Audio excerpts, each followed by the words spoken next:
Ngaba nakugamba mu program yasooka nti jazz zigenda kuvaayo, jazz za Museveni zigenda kuvaayo. NBS teyagirese waggulu. Tasola gireka waggulu. Kati kankubuulire nze luli nagaana okujogera ne ngamba waliwo omukutu gwa gundi ogumu.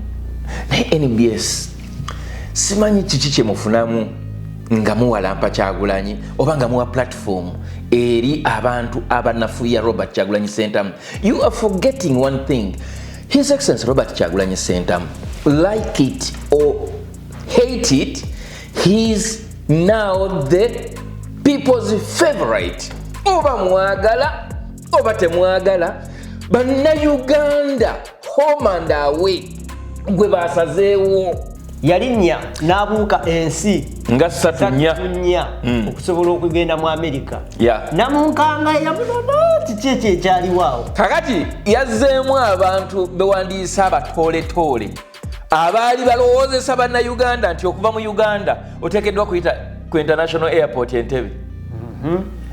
Abo bonna yabakutte kakota n'abateeka eri ebbali. Kakati omuntu ali ku level y'okubeera president gw'omusuubira nti naaba tasobola kumanya nti bw'aba atambula essimu eno erina kubeera off, kubanga bakimanyi nti essimu ye era bakimanyi nti nno esobola okusika omulongooti gwonna singa eba eri on.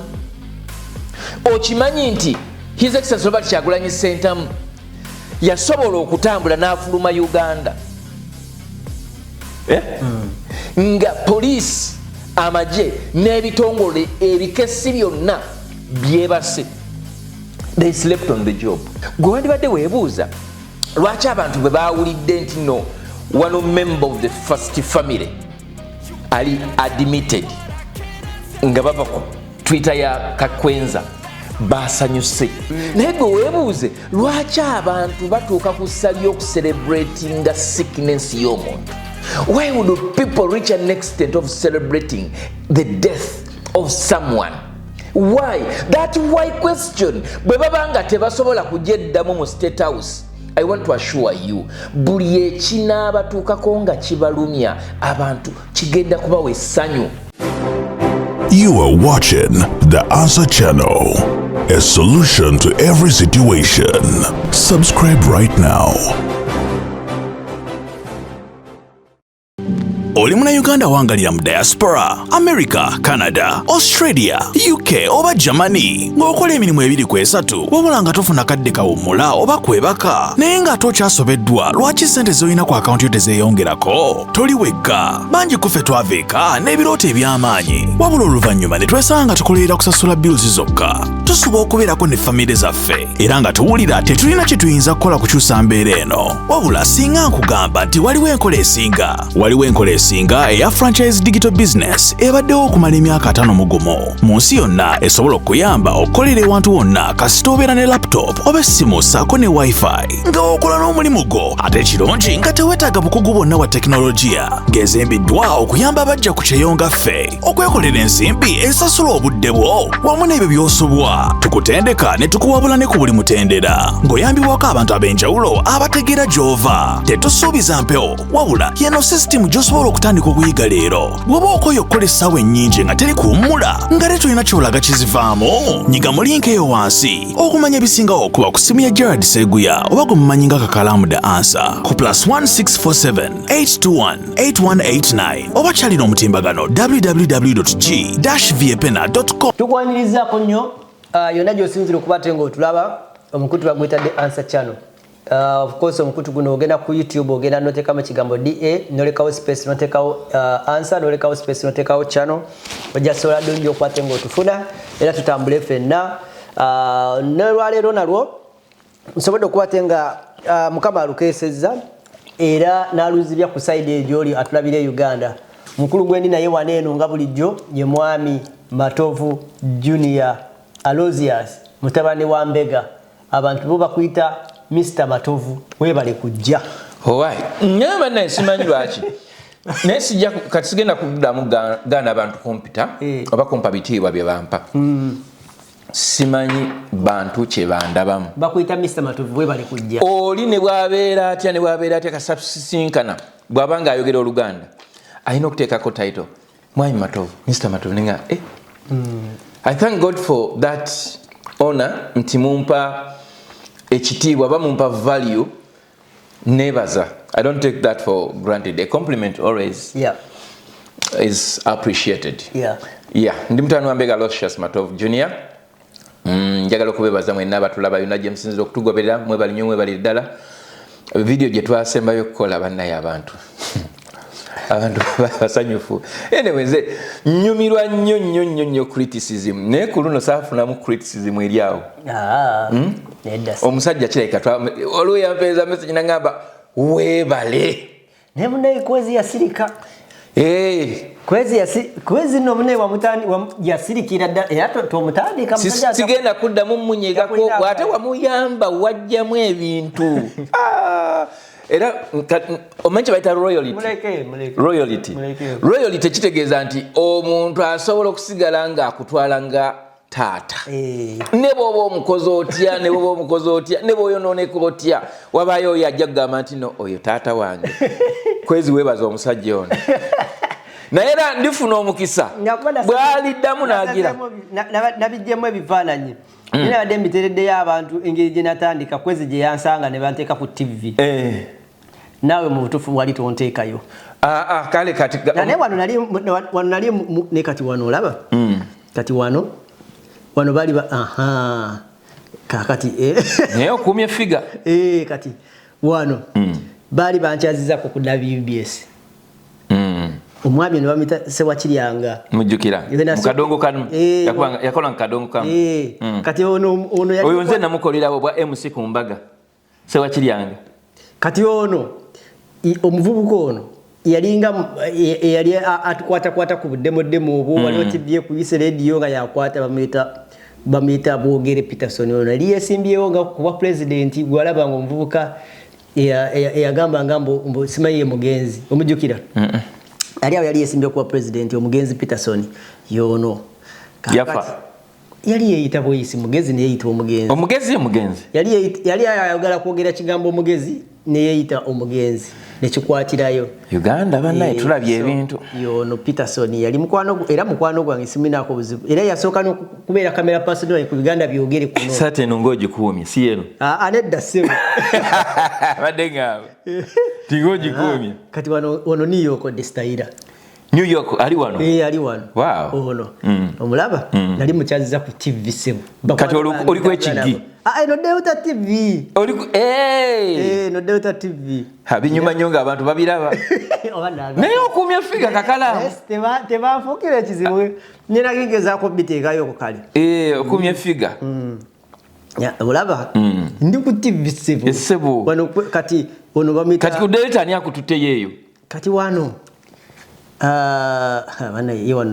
wano bwana bamuyita Gavin mujjukira Gavin oyo yali oba yali mutabani wa Muwonge yasooka okukola muvubuka bweyogere ku Bukidde TV yoyo Gavin mumanyi ati yantwalayo ne tukwatagana ba SB Fabo nga ba producer bange kati ono Yimani Polo omanyi Mani Polo producer yakuba oluyimba Backswagger we yabeerera w'amaanyi awo ono yalinga producer waba Aziza Zioni ba Shiba Kalungi Mani Polo nali omukyazizza ng'otokufuna ate kati waliwo ekirala okukyaza omuyimbi oba producer ebiseera ebyo nali nina kampani gye nkolamu nga bagiyita Home Clean nali nakava ku ssomero wano nga Home Clean eri mu Makindye yali efunye ettenda ya Kasasiro nga azasolooza ssente nga mu kufaanana kwange kuno kwe naliko nga waliwo abaana bange omugagga omuto Home Clean bo bakuŋŋanya Kasasiro gw'osolooza ssente nze yasoloozanga ssente mu Makindye omwo mu Buziga bintu bya ssente obiruddemu awo wona mu Buziga awo Munyonyo Speak Resort yali etuwa $5,000,000 every week what 5 kusikayo Kasasiro nga yeetwala motoka yaayo buli lunaku nga balina ogisombera kati nga azasolooza ssente neze mnyonyogozi nayo Buziga bajefule lutayo bagendo ngeno basinkana no mukuyimba bawizo nga bakola badango nonya sente za Kasasiro bazali ngaza soloza sente ba ready yabo na basoloza bawizo bali basulanga olukulina nga basasula mmeka basasulanga kati kyalinga bwe kiti kasasiro ali mu sente by the way is one of the business gyensobola okudda ye Uganda nenkola kusinzira embanji tegeka naye kati bagikubiramu amasasi era kituufu bali abasajja bali bagayi buli lunaku oba olina sente z'osolooza bali abasajja baayiga ewafuluma sente buli wamu babeerawo tebasobola kukkiriza kubeeramu radio bali babeerawo lukulina nganda manyiwo nokira bwoti Neverland kati wizo radio yali alina omukazi bali bamuyita Shamira yali mukazi we kati nga wizo radio wizo yalina Shamira wizo nga alina Lilian Mbabazi radio nga alina Lilian Mbabazi nga wizo alina Shamira naye nga bonna baba tebasula nabo actually tulina nakayimba ke twakolera ko Lilian Mbabazi mu Contact Films nga alina radio kati awo erukulina nganda awo nga ngokirya mu kiwempe we bali bapangisiza Lilian nga tebana bakuzimba eno angolede bo bali eri waka beno girlfriend eri gamba eri omanyi Contact Films we yatandikira nayitanga State House kati nga naye State House tebeeramu maka by that time kuba nali nnyina gyembeera ngenakulabyawo kati ngeno State House eringa bono gamba nti hideout kati ne babeeranga kati eri nga babeera mu Netherland zaabwe kati eno Neverland kati eno nga Lilian gyabeera ne Shamira nga abeere kati nga wizo atamiira kati ng'ebiseera ebisinga kasasiro ono bamusasula bati kasasiro bamusasula a month before advance kati advance esobola confusing omuntu oyinza yisawo weeks 2 omuntu wata kibaze bulungi nalowooza nti yakuwa nodda kati bwento wenabeeranga wabera kati bawizo mbabala bagenda batamira ogenda weeks 2 n'omala noddamu n'okonkona apartment buli apartment zibiranga apartment 8 nga balina oyinza okuba olinayo omwezi gw'omuntu ogugwaka abasudani abo gurushi mafi bino ebitegeerategeera ebyo kati awo nendyoka ngenda nga mbasolooza olunaku ng'osolooza nga mmeka nasoloozanga sente kyobumanya nasoloozanga sente baali bangulira akapiki kasukuta kalina omuto wegutye kati nga wansi mutanka awo ngakalinga akakuki zirayina akava kusoma nengula ettaka esiseeyo ewabawize gye babeereye ku musaala gwo obanga okubya enjawulo mu ngeri eyo nebaalibbeera bagamba ebibbe kati lyeriri lye babba mukwano gwange oyo yali alina emmotoka bagiyita extreme kati yali avuga nga atamidde bamukwatira ekibuye n'akwira n'aŋŋamba bw'oba olina ssente nina emmotoka nina n'ettaka ku bibiri londako kimu naye nunule mukomera kati mu bwongo bwange bwe nali nakava kusomera kati emmotoka yaki ngula ettaka netugenda esisa netupima nengula ettaka emmotoka nengyesonyiwa naye era ndibamalizanga nayo balinzimye kuba byeddala nali nfunye sente nze nakagwa emirundi 3 nakagwa kange nsituka mukasasiro nagwa nafuna pwezi nazijja ku ledi ku kasasiro wange oyo nakuteeka ku ekigi kubanga n'okugenda yasikaaga yakuwa mu nfo wali yaga kati bw'aba yakuwa 5 asiye nali nina sente yasikana nga bonoga okuteeka ku TV wamusasula emitwalo 4 yasikana oyo mutuufu kati oyo yekweza omutuufu gwe mazima yasikana webale nnyo madde manyi nti yakusasula emitwalo 4 yasikana kati singa wali mukazi nachali wangawe yange singa wali mukazi yandibadde wiki nga namba nga asula yeewuwo oyo mumanyi yapa mukwano gwange wali omukazi we twasaliranga enviiri awo omanyi wamala kusala enviiri najja nakunyiga amasaaji akeera oyo kwezi nze nga simanyi nti nno kamere ka mukulu tunyumyanyumyamu awo nga bomanyi waliwo omuntu ng'onyigirizibwa oyina okulira nga akunyize kodi nga kireka waliwo ebyali bitatambula bulungi ate nga endi gyamanyi nti nange nali nkola ku radio by that time kati ambuuza naye kati omuntu bwakola bwati okola otya nimugamba nti nze njagala nnyo okuba omuntu amagezi nga ntegedde omuntu gw'oyagala afaanana atya angamba omumanyi mukwano gwo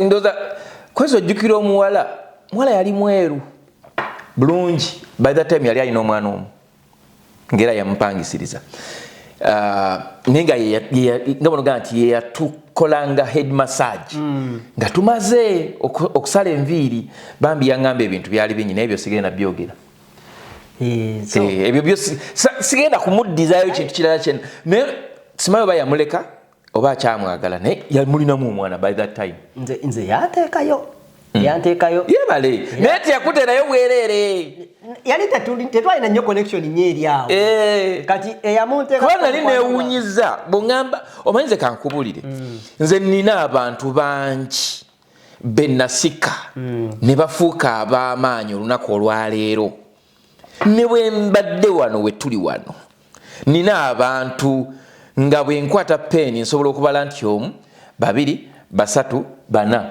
oba 5 nga kyewandiyise successful stories ze balina okugamba abantu oba their success okuleka nga oyagadde kudiriitinga naye okudiriitinga odiriitinga mu mutima gwo naye mu action mu bikola kibeerawo naye nga tekuliiko nti nno sooka kusasula bweziti ndyoke nkukolere kino ekikuyisaawo okategeera oli ne bwaba akugjeeko 50,000 n'akuwa omulimu ne gukufuukira ekirungi you have a price that you paid neze nyina bangi abatasobola kugamba nti Matovu yanzijako bwe kiti okunkolera kino naye bwaba yakusikaana kasita kati oli Canada naye nali nina ssente kuge mazima kuba bayinza zikujjako nga tuzirina nabeeranga mu kasasiro omwo ndowooza navaamu ne ŋŋenda ne mawulire kwezolonga nzijeyo mu kasasiro naye tuve ku kwezi tetumufuula topic nga ngeze ku TV namala ebbanga ng'abantu bakyampa ssente ne bapasita awo benasajjanga njagala nkoleyo akana trendinga owe Canada akyakoze omugaati ate naye kyembadde njagala okuzzaako bakiwandiikawo nti no bw'obeera Canada tokoza mugaati ffe bino twabiyiga kuviira ddala dda mbuto olina okukoza ku mugaati omanyi lwaki tukoza omugaati guleme kutusala mu kamwe nze ngukoza byebyo bannange kati oyinza okusanga omuntu atayagaliza ng'asazeemu kano katambula ku TikTok fovi laba abakanada bakoza omugaati naawe koza nanga waliwo abazinga ne chapati bazinge naawe zinga anti wano isema yali agamba mbu waliwo bayagamba nga edimeza yambo azinga chapati n'agizinga isema yakolanga nnyo gundi njiyite malisi omanyi yeziranga kubanga asasuddwa ng'akola omulimu mu nfo yakuba Justin Nammere okimanyi nti no isima nakati akyakuba Nammere kakati mukama wange kyetugenda okwogerako leero gwagenda kidrivinga naye nga tenunaba kutandika kwogera bane njagala okwebaza pulezidenti wange yadde mu USA alina address gye yawadde ate nalabyeko ne interview emu waliwo omusajja yadde amukolako interview n'amuddamu bulungi actually n'addamu abantu bangi abali e Kampala abali e Uganda nga wali oyogera luli nga bwe nakugamba mu programu eyasooka nti jazz zigenda kuvaayo jazz za Museveni zigenda kuvaayo NBS teyagirese waggulu tasobola gireka waggulu kati kankubuulire nze luli nagaana okugyogera ne ngamba waliwo omukutu gwa gundi ogumu naye NBS simanyi kiki kye mufunamu nga muwalampa Kyagulanyi oba nga muwa platform eri abantu abanafuya Robert Kyagulanyi Ssentamu. You are forgetting one thing. His Excellency Robert Kyagulanyi Ssentamu, like it or hate it, he's now the people's favorite. Oba mwagala oba temwagala Bannayuganda home and away gwe basazeewo ne bw'omuteekako ki gwe baagala bali lwedde okumugumiikiriza. Nze nkugambye waliwo ababeera ku TV ne bagamba abantu bagenda kunyigira nnyo Kyagulanyi yabakola ki? Gw'olaba abantu nga bavaayo ne bagamba nti oba Kyagulanyi akolera Museveni oba Kyagulanyi akola atya, nze gwe njagala abaana bakubwa kibooko. Naye olaba Mukama waffe Yesu Kristo emigga egyamukubwa olwaleero gy'emigga egikubwa abaana abawagira National Unity Platform oli n'anyiiga just because of the love You have told someone? Mwalose bakisusa. Nedda si kukisusa. Gwe waliwo amawulire agali wakati mu kugezaako. Gatambula butambuzi not even confirmed. Naye embuutu eri mu kuvuga. Embuutu eri mu kuvuga. Naye mu byafaayo byakakwenza. Omuwulirako okukera ku maca neyeyogeza ebitakwatagana. Ebbanga lyonna lyomugoberedde. Mukubiramu ebituli mu kusooka ng'anafuya struggle yaffe ng'ate okutambula kwe okutuuka gy'ali bwe wandiisa abantu abawansi baateekako ettaffaali. Pulezidenti waffe yateekako ettaffaali ddene nnyo okuba nti Kakwenza yasobola okutambula nga bwe yatambula, naye n'atuuka gye yatuuka n'alaga nti nno strategies ze tukozesa okulwanyisa Museveni ngalinga atunafuya. Awo only that time I faulted him. Naye kkirizo bagaana alina information. Ali ku source. Ng'ovudde ku ye nga ye omuntu byakkiririzaamu ne Dr. Stella Nyanzi. Kuba basakimu. Bye bakkiririzaamu. Oyinza n'okwesanga nga omu maybe one time nga omu yafuukako mukyala wa munne kwaba ababiri. Obo kitegeera. Kyovula nti obusungu Dr. Stella Nyanzi naba yeddira muziro gwe gumu nani? Ne Robert Kyagulanyi Ssentamu kuba ye Nyanzi. Nyanzi siri linnya lya bbaawe. Sirabanga sirowooza nti lya bbaawe. I don't know, but I stand to be corrected. But bw'olaba obusungu Stella Nyanzi bw'alinaku Kyagulanyi oyinza okulowooza nti Nyanzi ne Kyagulanyi baayagala ku mukazi y'omu nti ono amulinako obujja. Naye nze kennyini Dr. Stella Nyanzi nga bagenda okwesimbawo namugamba ajjeyo kaadi ya National Unity Platform. Nze kennyini naŋŋamba nti FDC erina amaanyi mu Kampala. Ate 2020 naŋŋamba nti Kabulaza yampise. Dr. Stella Nyanzi nze nali muwadde program ku Baba TV nga buli lwakuna alina okujja n'abeera ku platform. N'ate mugambo. Nina mukwano gwange eyawa Dr. Stella Nyanzi posters kanaana ku bwereere. Wow. Actually yamuteekamu posters ndoza za miliyoni nga 10. Kuba oli mukwano gwange yaŋŋamba nti nfunirayo omu ku bantu ba NUP abasobola okukola ki bolaba nti alina potential. Kakati nze nali manyi Dr. Stella Nyanzi agenda kujjayo kadi ya NUP ne mu introducing ewa mukwano gwange era nakati mwebaza naye ate na disappointing ate nga already nabakoze eki nabaconnecting nze dda nga sikyasobola mugamba nti tukyuse tuteekeyo ani omulala ng'ayinza oga nti ate gwe wampadde ono ate twogedde ate saagala linnya lyange kukola ki kali era yasanyuka nagamba bambi twakwataganye nagenze nemuwa ekifaananyi era posta nazifuna kyannuma nnyo nti bwe namugamba okufuna kaadi y'NUP yagaana ogifuna bwe baamukuba akalulu obusungu bw'okuwangulwa nawalampa kibiina yatuvuma nnyo nga tannaba kufuuka like full candidate yatuvuma nnyo yatuyisaamu nnyo amaaso kati nga takimanyi nti buli atuyisaamu amaaso abantu bagendamu ate be bantu baffe be balonzi baffe be bantu ba ghetto nga jjana nnyumiza nangamba nagenze mu Kisenyi naye Kyagulanyi bamanyi Kyagulanyi yali yamuzalawa ng'era balabe bamuzalawa yatuuka ekiseera nagamba nti si kyava ku ground naye ground ekalubye abantu banjagala naye baŋŋamba lwaki tewajjidde ku NUP yejjusa n'akalulu tekannakuba yali agenda kuboona Shamim Malende yali singa Dr. Stella Nyanzi yakkiriza kaadi ya NUP Shamim Malende yali agenda kujja nga kansala ng'era agenda mu kanso asobole okufuuka speaker oba kitegeera era nze ne Malende twayogerako naye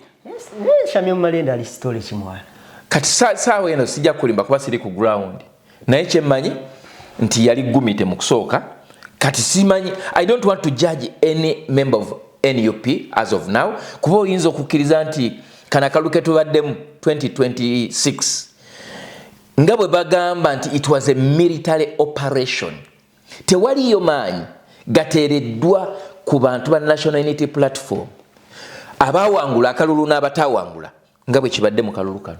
Mwami Kyagulanyi weekend eno ngali mu bujungiteeyo gyali atema ekigambo ekibadde kigamba nti omusajja ono yatambula atya yava atya mu Uganda yagamba nti yasobola kulinyira nnyo Kenya yadde okulinyira Tanzania yalinnya n'abuuka ensi nga 3 okusobola okugenda mu America namunkanga yamulaba kiki ekyaliwaawo kakati yazzeemu abantu bewandiisa abatooletoole abaali balowoozesa bannayuganda nti okuva mu Uganda oteekeddwa kuyita ku international airport Entebbe abo bonna yabakutte kakota n'abateeka eri ebbali nakikugamba nti omuntu ali ku level ng'eya His Excellency Robert Kyagulanyi Ssentamu buli nsi gyayingiramu wabaawo kyewandiise enteekateeka anaatambula atya waliwo gundi ku social media nze omanyi nfollowinga nnyo waliwo obustories bwentera okufollowinga waliwo abavubuka baali babbi bakolerako South Sudan ne bavaawo ne bagenda Central African Republic naye nga babbi bubbi ate bannayuganda ne bavaawo ne bagendako Nigeria ne bavaawo ne bagendako naye nga babbi oba okitegeera kakati omuntu ali ku level y'okubeera president gw'omusuubira nti naaba tasobola kumanya nti bw'aba atambula essimu eno erina kubeera off kubanga bakimanyi nti simu ye era bakimanyi nti nno esobola okusika omulongooti gwonna singa eba eri on okimanyi nti His Excellency Robert Kyagulanyi Ssentamu yasobola okutambula n'afuluma Uganda nga poliisi amagye n'ebitongole ebikesi byonna byebase they slept on the job kyekiri kye nakugamba nti singa nali commander in chief nsobola okugoba buli omu okuva ku CDF okutuuka ku OC station CDF amanya ina manji agala kupima mu Irani huyo akyusa abajeno kufaako obufi bwalagira bakwate CDF amanya gagalina naye bagamba nti no twali tolabya abanene emirembe engalo tosobola okugamba nti no talina amaanyi alina amaanyi naye buli kirina amaanyi oba tugambe nti no buli ekyokya kimala ne kiwola ekyuma ekyo basobola okiteeka mu muliro ne kyengera ekikopo kino okufuuka nga bwe kirina process gye kyayitamu kati process eri gye kyayitamu saawa eno tekisobola kuba nga yemu ne gyokirabiramu olunaku olwaleero waliwo ne bajjeno nga baali bajjeno nga basigala kugamba nti nze nali jjeno mu magye ga bla bla bla so ne CDF amaanyi alina mangi nnyo actually oyinza n'omugamba he's next to God feeling good but it is only one person atafa ye Katonda who is immortal naye omuntu amanyi nti alya anywa alwala agenda mu ttooyi kiriza obogaane ne bw'osumagiramu obusumagizi bwoti otuona ne tukubbamu eddakiika 3 obanga afudde omala kuzuuka noga nkyali mulamu amaanyi ga jeno gwe wandibadde weebuuza lwaki abantu bwe baawulidde nti no one member of the first family ali admitted nga bava ku Twitter ya Kakwenza basanyuse era bali ku social media bajjaganya bagamba kirungi bannange tulinze amawulire we can't wait mu nsobi atenga tekyandibadde bwe kiti abantu bandibadde bagamba maama Mukama Katonda asaasire eggwanga lyaffe okiraba Queen w'Ebungereza bwe yali omulwadde tewaliyo baali celebratinga nga buli muntu asabira Queen Mother yali abakalakasa emyaka mingi naye gwe weebuuze lwaki abantu batuuka ku ssa ly'okucelebratinga sickness y'omuntu why would people reach an extent of celebrating the death of someone why that why question bwe babanga tebasobola kujeddamu mu State House I want to assure you buli ekinaabatuukako nga kibalumya abantu kigenda kubawa essanyu ate no munango yogedde akantu akakulu ebiseera ebisinga ekigambo why kyekitambuza mu buli kimu if you answer the why question I want to assure you era nze ntunulira abaana bwewandiise abawala abazaalibwa Museveni nembasaasira kuba bonna nabo kati bazadde nga bakimanyi nti as a mother you feel that pain when your child is suffering. Olaba omwana enjala emuluma bulumi, omukozi n'alwawo okumuwa ekyokulya n'onyiiga nnyo, naye watya ng'omwana omuggyeko maama we. That disconnection, n'okwata maama w'omwana n'omuteeka mu kkomera. I'm talking about omuwala nga bw'olaba Olivia Lutaya. I'm talking about the many mothers abali mu makomera nenga tebalina misango. N'okwata taata w'omwana nalaba Eddie Mutwenga agezaako okuwa haga muwala we nga aba prison bambajjako musajja. You know, there is that point n'owulira nga you're breaking. And these guys in State House, they are all bo basanyuka busanyusi. Bwe balaba abantu abali mu maziga because baagala okusigala mu buyinza, abantu ne bafiirwa abantu baabwe bo kireka bateekako TV naga look at Eddie Mutwe, look at the way he's shivering, oh my God. I mean, that is not human. Temusobola kubanga mu State House mulina bonna, mulina bishop mu State House. Sebo bayina mu bishop omukyala. Yes, mukyala wa Rwabogo. She's a bishop. Yadde ategese n'okusaba. Kakati okutegeka okusaba nga mugenda kwebaza Katonda. Maama ayinza okuba nga awezezza emyaka 7. Maama ne bwafa olwaleero, you don't mourn a 70-year-old.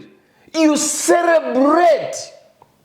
The pain is there, but we don't mourn people abalina abazzukulu. We celebrate them. Celebrating them positively. But you will feel ojja kuwulira singa mukyala wa Museveni afa olwaleero, people are going to celebrate. God forbid. Singa mukyala Museveni afa olunaku olwaleero, God forbid. Waliwo bagenda ogamba togamba God forbid. It is human to say God forbid. Naye ojja kusangayo abagenda okukuba embuutu basanyuke bagambe nti I tell you, Ugandans have been in that state for so many years, right from your entry. Mu bukulembeze bwa Uganda abantu babadde mu maziga. Eruwero waliwo abantu nga family wasigalawo omuntu omu oba babiri nga abalala bonna baafa, babadde mu kukaaba, naye nga n'abo basigalawo tebasobodde kusasulwa bye baafiirwa. They are crying.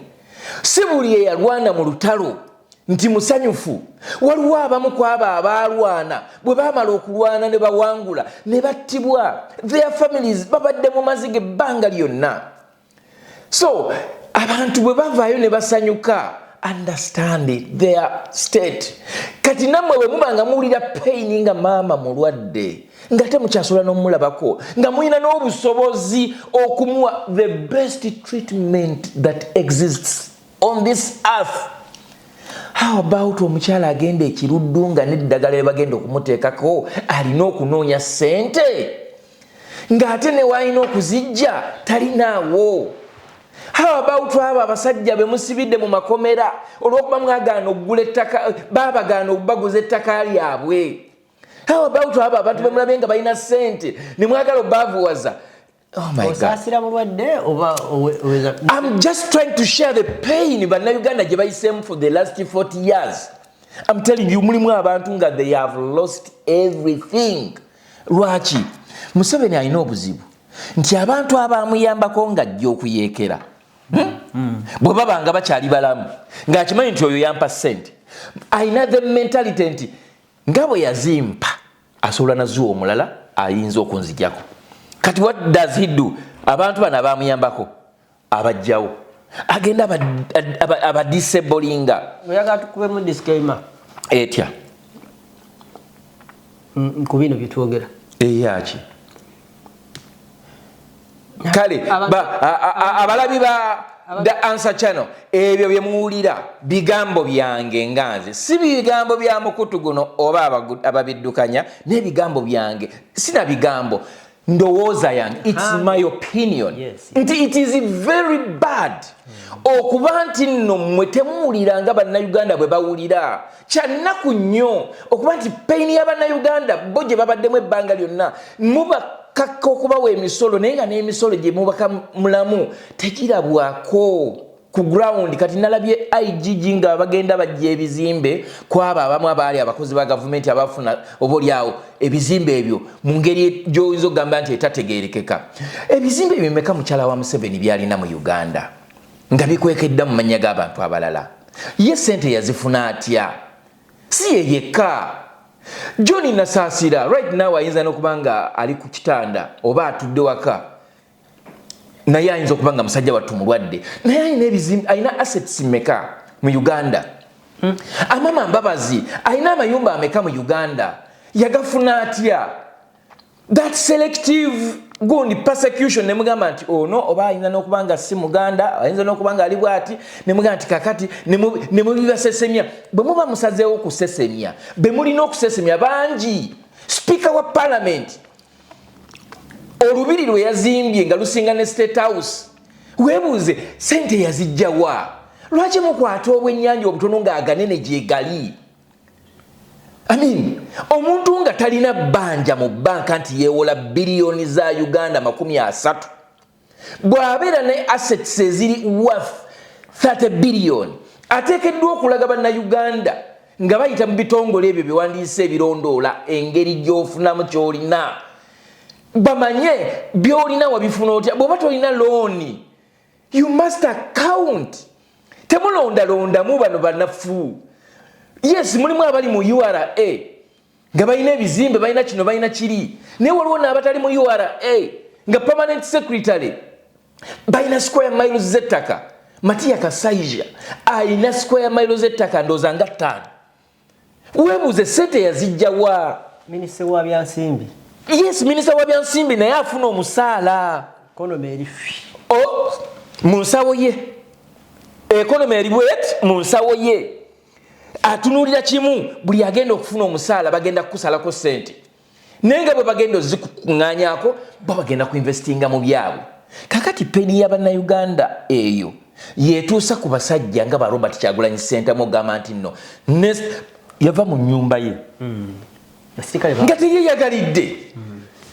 Omulala yeegomba kubeerako mu nnyumba nga Kyagulanyi gy'alina, naye ate ye tebamusobozesa kubeera mu nnyumba ye na famire ye.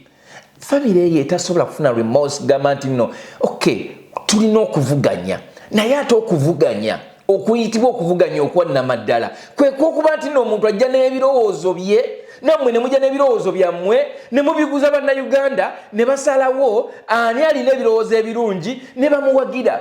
Ne kati n'okuwagira mu Uganda musango, okuwagira ekitali NRM musango. Kyova olaba nti nkugamba nti omuntu awagira NRM tayawukana ku bulwadde bwe bayita obwa siriimu, kuba obulwadde bwa siriimu busobola okukwata Naalumanya ne Saalumanya. Lwaki nga Naalumanya ne Saalumanya? Nti osobola okusanga omwana nga abadde embeerera tayagala ngako ku musajja naye lwasalawo okufumbirwa n'agwa ku musajja ng'olredi bagamba yamira dde akataago, olaba akamwambika aba teyakimanya. Kati omuntu ng'awagira NRM oba omuntu yenna avaayo n'awagira NRM tayawukana ku bantu boyinza okugamba nti nabakwata pavers n'agikuba omuntu nga tafuddeyo okumanya nti omuntu gwe njikuba mulamu oba mulwadde. Osobola okuba omuntu peva nga bamujja mu ddwaliro ava ku kitanda naye nga nekyoyagala omubbako naye takirina. Kati oli kweyo ensonga ya waayi lwaki baselebratinga? Why would people celebrate? Because bagamba Mukama atujjukidde nabo n'abatwalirako ku maziga. Bannange nze mbagamba ekintu kiri kimu, mu abaana ba Museveni you would persuade your father to give in peacefully. Ebyo Muhoozi byakola mbakakasa tewaliyo muntu alina absolute power over others permanently, taliyo. Era ne Muhoozi ajja kutuuka ekiseera tolaba nti ali bw'ati ate ovanga mu bantu n'obeera ng'okola ebintu ng'abantu tebakwagala. Singa abantu baba bakwagala babikkirira n'ebibi byo, naye abantu nga tebakwagala nekyobadde okola nga kirungi basobola okitwistinga nekifuuka ekibi. Gwe lwaki olowooza nti no Muhoozi alina okuvayo n'agamba nti tulina okutereeza wano CDF ebintu byayogera abyogera nga bonogamba nti no he is the leader of government business. Ne prime minister byatasobola kwogera owulira nga bwagenda ku Twitter akulaga nti bagenda kula we bati era bagenda kula we bati. Where up to now eyakulemberamu okuteekawo kye bayita akalulu akaliwa akabira 26 nga yalangirira omuntu eyawangula akalulu uploadinganga biraga nti nno bye nalangiridde nti ono bye yayiseemu okuwangula bibi n'abantu mubirabe. Nekambuuze babiraga ati babiraga ati tubimubuuza nedda mbuuza mu nseedala babiraga. Olaba wano mu America omala okulonda okimanyi nti nno wano basobola n'okuderivalinga akalulu ne katuuka wano nobeera ng'olina okusikaninga US America bali bakulaga era buli amala okulonda nga zeebala naye kati labayo kakalaamu omuntu agenda okubala n'agamba nti gundi yawangulidde ku percentage bweti kiba kitegeeza nti alina byalangirira alina waabijja. Kakati ebyo byolangiridde lwaki tobiteerayo bannansi ne babiraba? Mwe mulowooza nti n'abantu biti biryawo nti no tebisobola kulowooza. Peyini y'abantu mutudde ku kye bayita essuubi ly'abantu munyigiriza abantu abayimirizaawo eggwanga. Bino babiteekayo. Yes. Kakati olangirira otya n'ogamba nti Kakalamu ye yawangudde? Arizona, Florida, Georgia nga tugamba mu district right? Babiteekayo. Kati naye omusajja tabirina. Tabirina. Tetubifunanga koko bbanga lyonna. Kati bwogenda ku gundi bwogenda ku website osobola okusangayo ebya 220 mugumu. Gye biri. Kozi bagiyita batya? Uganda Electoral Commission. Ojja bisangayo. Naye kati weebuuze 226 bw'obanga walangiridde n'ogamba nti at least tuwe ku ebyo bye walangirira. Kubanga ebyo bye walangirira byo birina. Otulage nga bwe tulinda ebisembayo at least we have over 90% obiteekeyo. Tumanye nti no Kampala district Museveni yafunamu buluwe buti Mwajumani yafunamu bwe buti Kyagulanyi yafunamu bwe buti abantu bakakkana emitima. Naye amaziga okukaaba okubonaabona egambye etya? Tsuma. There is currently no content classified with this term. Okitegedde?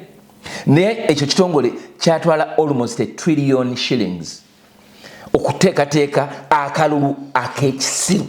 Eno 2026. 2026. Kati bw'onogenda ku 2021 oyinza okusangayo something. Kati weebuuze bye mwalangirira nti ono yawangudde abantu bayinza kukakasa batya nti ddala bye mwalangirira byali bituufu. Kyekyo kyolaba nti n'abantu basanyuka bwe bawulirayo nti waliwo yagudde kabenje ne bw'aba ava buvi ku luguudo olwo baselebratinga ne bwe baba tebamumanyi naye lwaki abantu bandibadde batuukaawo.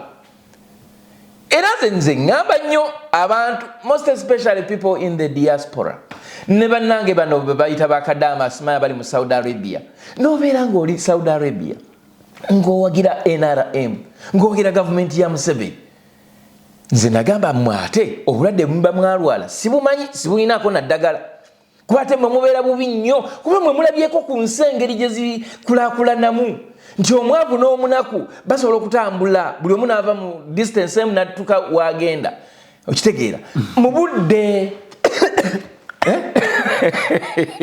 kakala ebintu bino byewuunyisa ate nga bituufu. Kati omusajja Kyagulanyi bw'avaayo n'ayiwawo omubi neyerekereza byonna mmwe ne mwagala okutulugunya abo abamwagala nga bamwagala olw'okuba nti no he is sharing the same pain with the people. Mwe muba mwagala abantu babakole batya? Mwagala abantu babayite batya? Abula baddange osesezza taata. Abazira tebalina results. Tebazirina. Naye nga weebuuze kati walangirira otya nti no Museveni yawangula? Yawangulira wa? Yawangulira mu birowoozo byo. Okitegeera. Kakati olina akugamba nti eyabadde namba 3 kati waliwo no ew'entebe. Ndowooza yali oba namba 4 MP w'entebe kati. Gwe bagamba Musimaya yali ayita musereza M23. Oyo meya. MP. MP wa Ntebe municipality mu kino kyali mu Kakembo mbwatekamu oyo naye bagamba bayabadde wa kumeka balangirira lwaki kuba alinamu olw'ekisirikale byonna bye bakola bintu bya kivandro era nze njagala okwebaza all the international observers abajja mu Uganda nalaba omusajja bamuyita Saddam Gayira be bamu ku baali mu iPod kati iPod nno yatandikibwawo PPP yatandikibwawo DP UPC NRM FDC Jema kati olwaleero Jema yagudde PPP yagudde PFF balinayo ababaka babiri ANT nabo balinayo omubaka kati wavudde PPP ndoza yawaze ANT nenjagala okubuuza njagala okubuuza banna Uganda okuva akalulu we kagwa mwali muzemu okuwulira eddoboozi ya Gregory Mugisha Muntu bwe mba temuliwulira lwaki temuliwulira akalulu be kagwa mwami Nandala Mafaabi yali ku ballot paper ali luddawa naye aboogera ate mubakuba mubazaayo Munyagwa ayogera nanti Munyagwa ali ku mirukadi Munyagwa ate y'omu ku bano Munyagwa bampuuga basereko oyinza ogamba nti nno abasasula y'omu oli nga bano iteeno tayizeeno iteeriyo tayizeeri golowooza nti nno Munyagwa ayagala nnyo okulaba nga Museveni ava ku bukulembeze ani akikugamba tayagala ayina engeri gy'atula ssebo n'abeera ng'eyabaddeyo nze nkugambye Joel takomerawo kuba lopu Joel Ssennyonyi oyo tadda bwe yagambye ssebo ng'alinga atuddeyo eri waggulu kati kankubulire His Excellency Robert Kyagulanyi Ssentamu ayina wiini ziringa nga 6 mu space ya mwezi gumu wiini esooka yakukuba security n'agireka ng'eriawo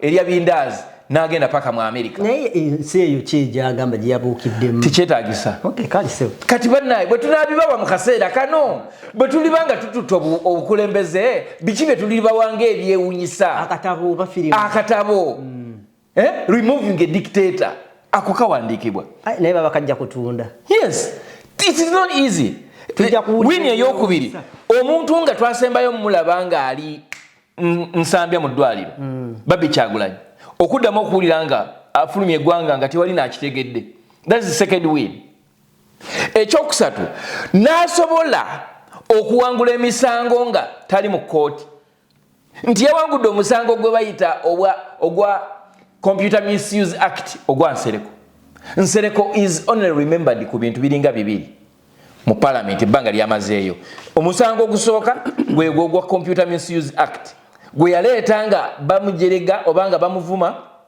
ne gundyani ne speaker wa parliament omusango ogwokubiri gwe gwono Haji gwe bagamba nti yebereka ku muwala we nze awe nasooka okulaba Nsereko ng'agenze mu kkooti awoza emisango nali simulangako yadde nga nali manyi nti nolooya awe mumanyidde namulabako ku byayisima awo ngazze kakati ogwo omusango bagugobye era kkooti gye wandiise taputa ssemateeka yagambye nti teriyo musango bwe gutyo kitegeeza nti omuntu yenna bw'abanga abadde akozesa mutimbagano gw'owooza nti agukozesezza bubi waliwo amateeka amalala ge basobola okuyitamu okumukangavvula okusinziira ku ekyo kyabaakoze then omusango omulala His Excellency Robert Kyagulanyi Ssentamu oba tugaye nti no ekyala kyeyawangudde kino kye bagamba ekyokulonda leader of opposition olw'okuba nti kakati right now mu kaseera kano olwaleero mu kaseera kano mu bubbi mu kutulugunyizibwa mu kunyigirizibwa n'okutuulibwako n'okututeeka evivi ku mutwe sina bulago bokka ku mutwe ne ku bulago olwaleero bw'oba otunuulira opposition leader alina kuva mu NUP ate nze sikkiriziganya na struggle bannanga abagamba nti nno tuzire nti tetugenda mu parliament buli kifo kyonna ekyawangulu wa NUP tuteekeddwa okukikozesa nga front line tosobola kugamba nti neno front line ka nja abandoninge ng'ate oli mu lutalo buli lutalo luteekwa okuba nga lubeera ne different front lines kyovula nti nno nnenya nnyo bano abeeyita opposition nga balowooza nti nno bwe baba balwanyisa Museveni balina kuyita mu strategies za NUP zokka singa nabo baleeta kyewandiise pressure in a different angle. For instance, singa FDC yo esigala mu kitwandiisa okuguguba netwala ekyo ekyokuguguba nga tugimanyidde eyo defiance kakati NUP nayo nenyweza kyerina kubanga ffe ekyaffe tukirina mu kye tuyita people power kutabukira muntu ku stress ku face tukuyingira mu ngoye n'owulira nga tukusiiwa ba online n'otuuka tukukuba paka kubulizaayo okitegeera then n'aba CP ne bamanya nti amaanyi ga CP gali luddawa nti kunnyonnyola bantu bagalina go Kenny Luchamuzi bw'atuula asobola okunnyonnyola buli muntu akozesa kyalina temwetaaga Kyagulanyi kujja kugenda ku street HFDC kuguguba mugugube oko tuwaka nga we byali kakati naye kati kankubulire waliwo abantu abaleetanga strategies nga tezikola wadde nga bazeenyumiririzaamu olaba nti abantu abakolera mu Kampala almost 90% batambuza bigere okugenda okukola n'okuvaayo gwe ng'ogamba nti tuleese strategy ya walk to work ababa magenda okwegatta ku bano batono nnyo kubanga ababadde basinga okutambula bulijjo be bangi olw'ensonga nti tebalina ssente olaba abantu ababeera mu katwe olaba bano bwe bayita ku Queensway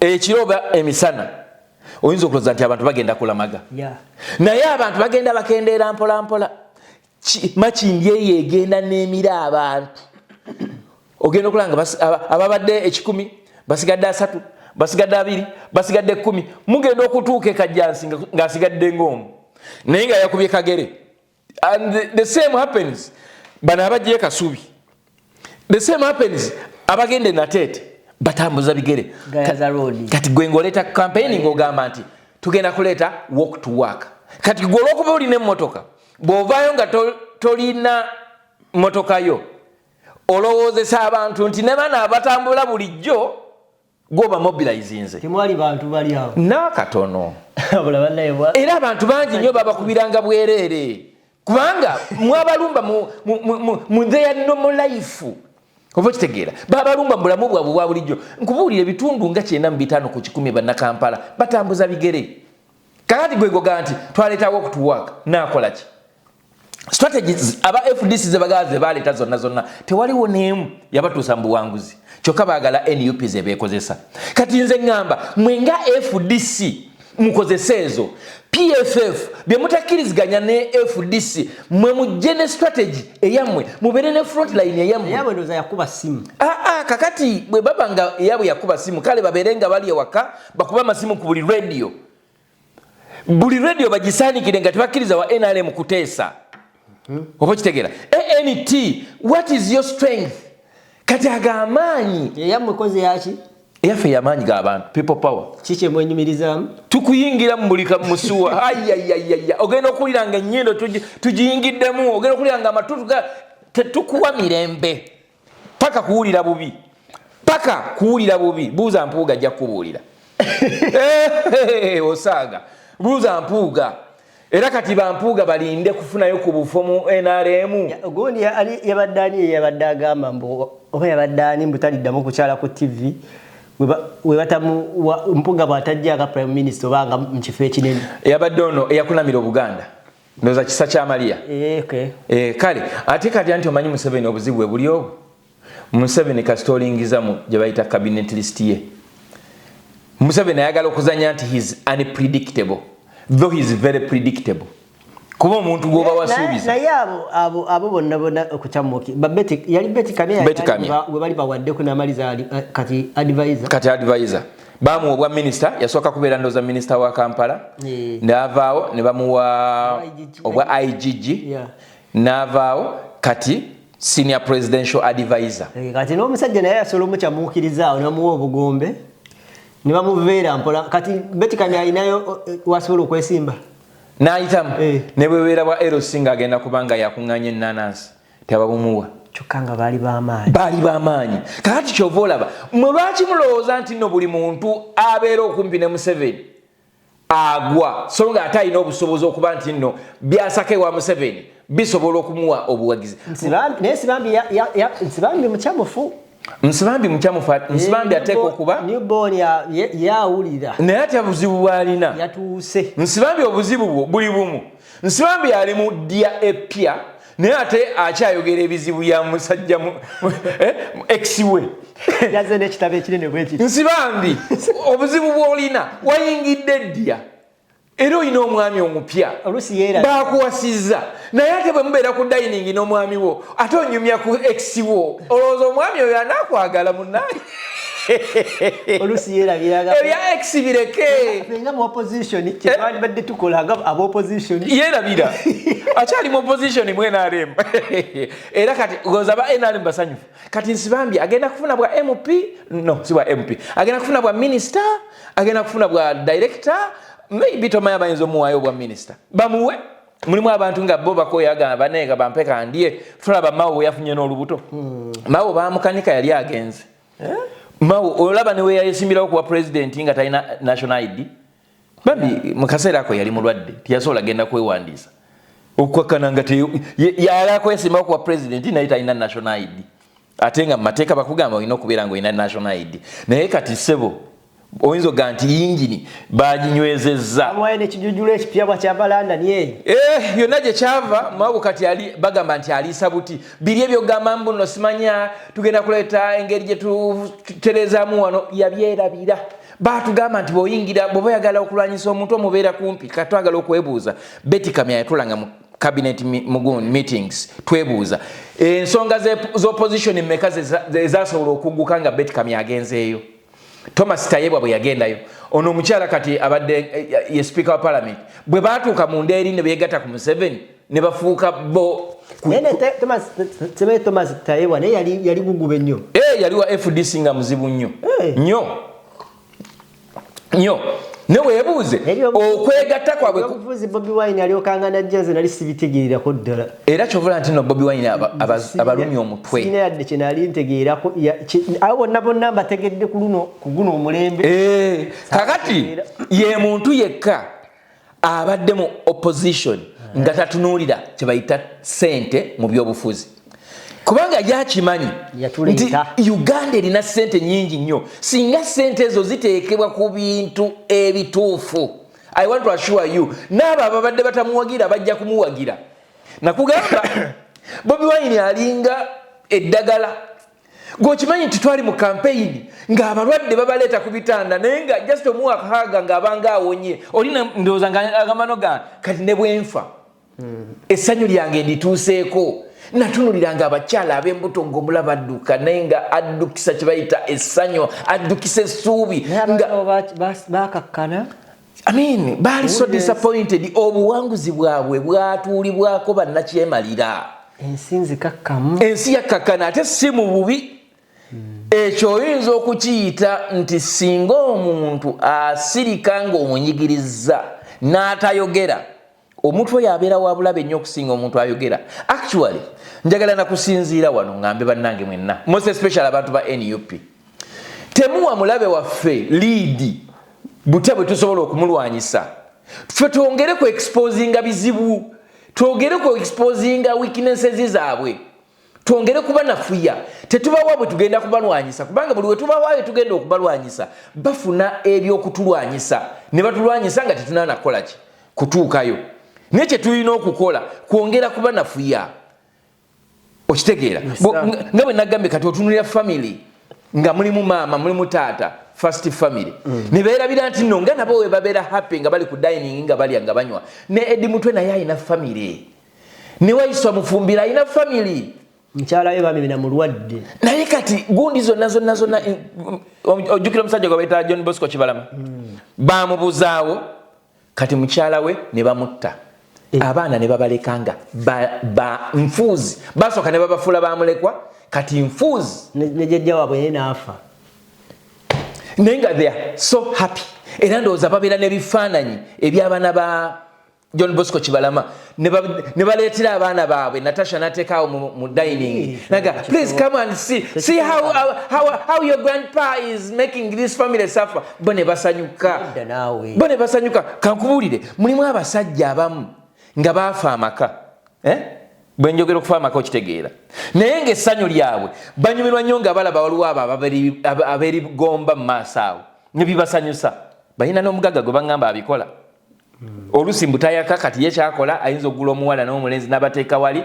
kakati bo ne bakola bye bakoze ndowooza bw'alaba nga bigira ng'akola ki ng'omuliro nga gukwata ng'ajja akusanga oli ku Hyundai ngaga va ku Hyundai yange ng'ayingira akubamu kamu bubiri okitegeera kati ne Museveni ne bawala be kirabika lyessanyu lye bafuna nga balaba Bannayuganda babonaabona bwe balaba abantu nga enkuba eyingidde mu bizinesi zaabwe nga basanyuka nga bagamba mulaba ebibonaabona twabijjako kino twabijjako bano abasajja tebaswala buli kimu kisoboka bino byogenda nobeera ng'owulira ng'ofiiringa pain nga waliwo omuntu afudde akabenje ne kagwa bo balaba nti waliwo bizinesi kati abo bagenda bajjamu organize bazitwale ebweru laba noono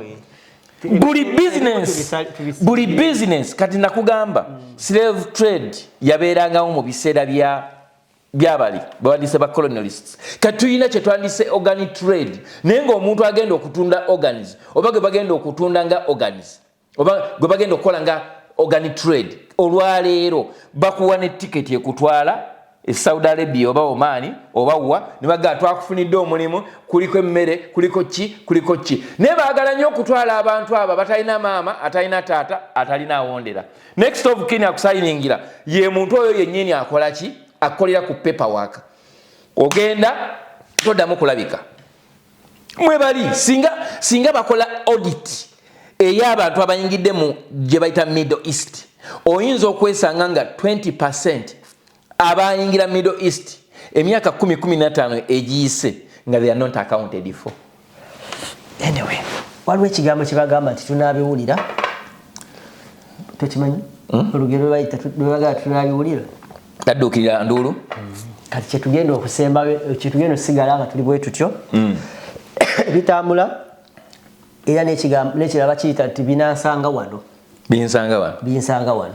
so we tugenda okusigala naffe tubirabanga we tubiraba twebale kujja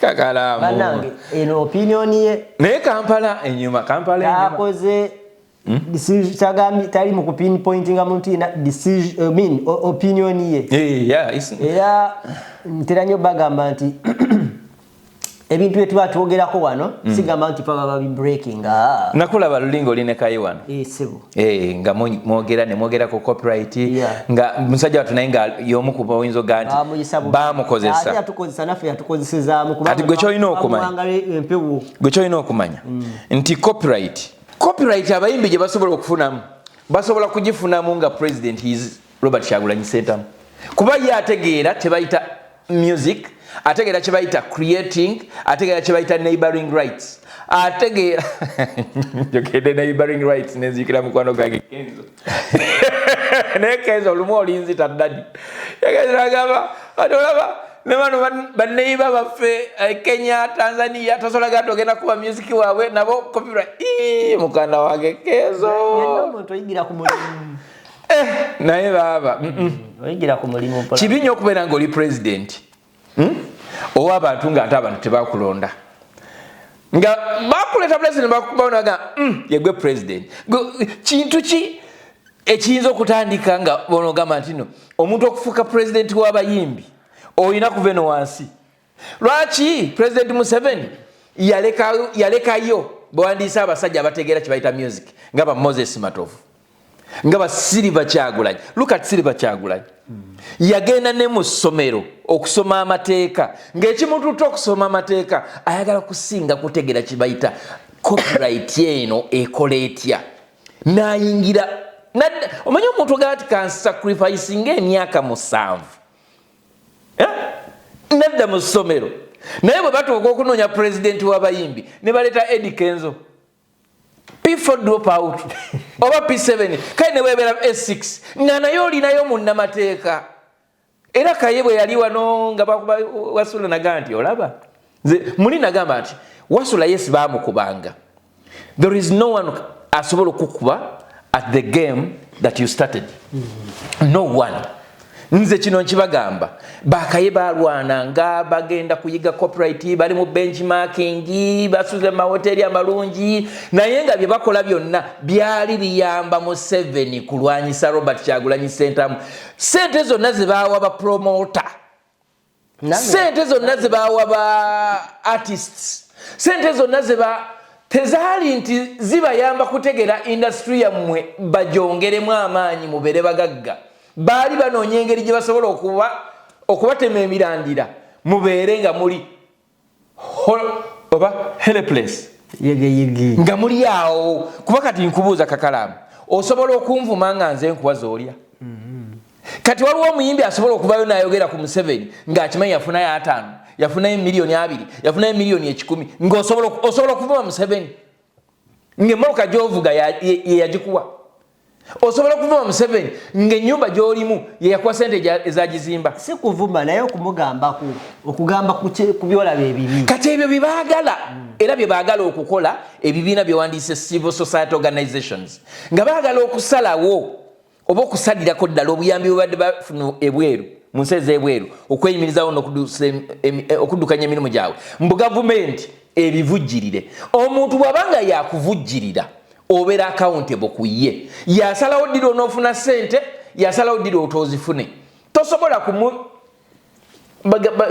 kumulima mpindi ku mugongo oba ku mabega oba ku demanding accountability nga teyakusasula.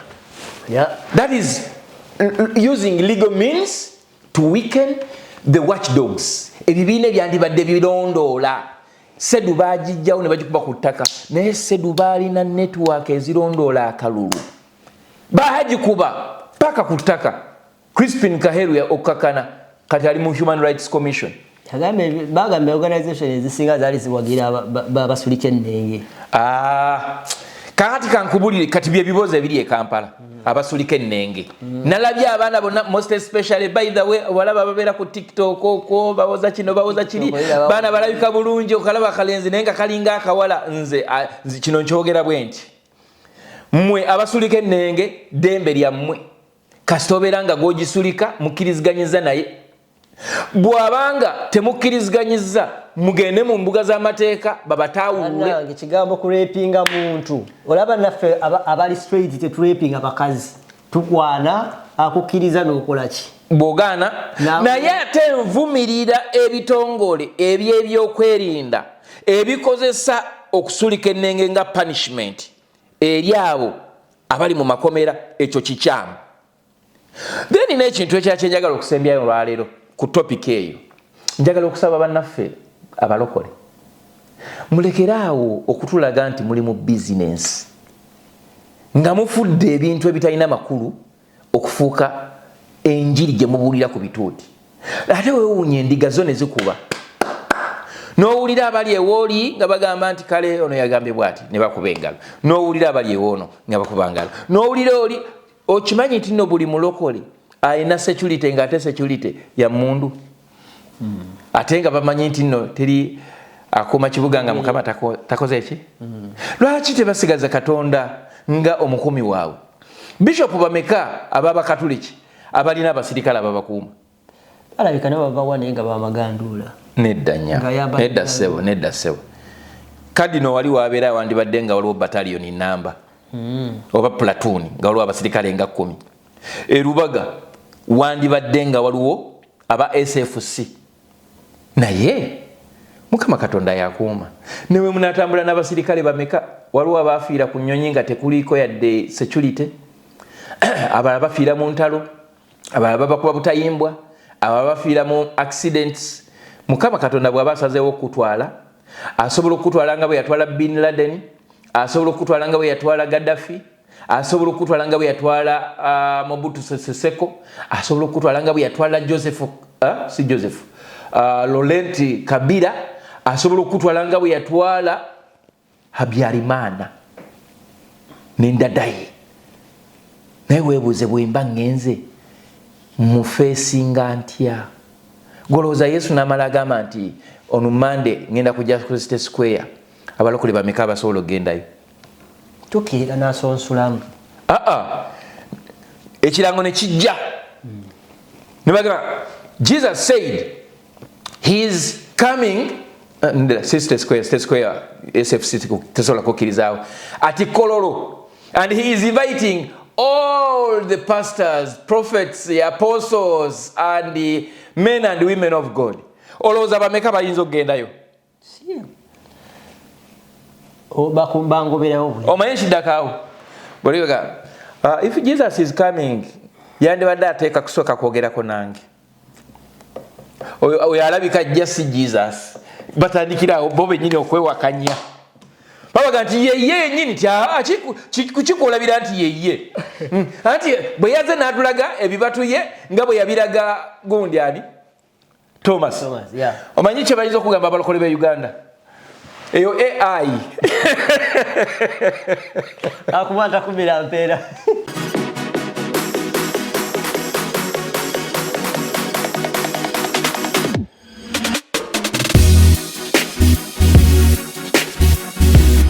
The Answer Channel, a solution to every situation.